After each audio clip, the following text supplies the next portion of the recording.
ल ल सबैको सहमत भए अझ राम्रो हुन्छ।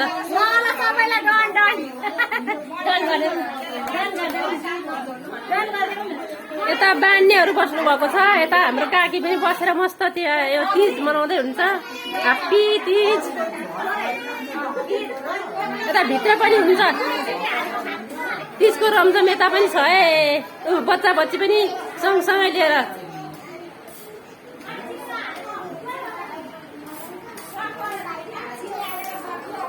गफ पनि आउँदो रहेछन्, एकछिनमा लक्का खेल्दा झगडा गरेर गएर पनि उस्तै।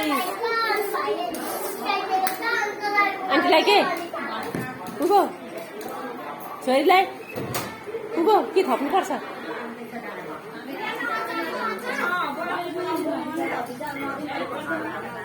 Happy Teej, happy Teej, happy happy Teej.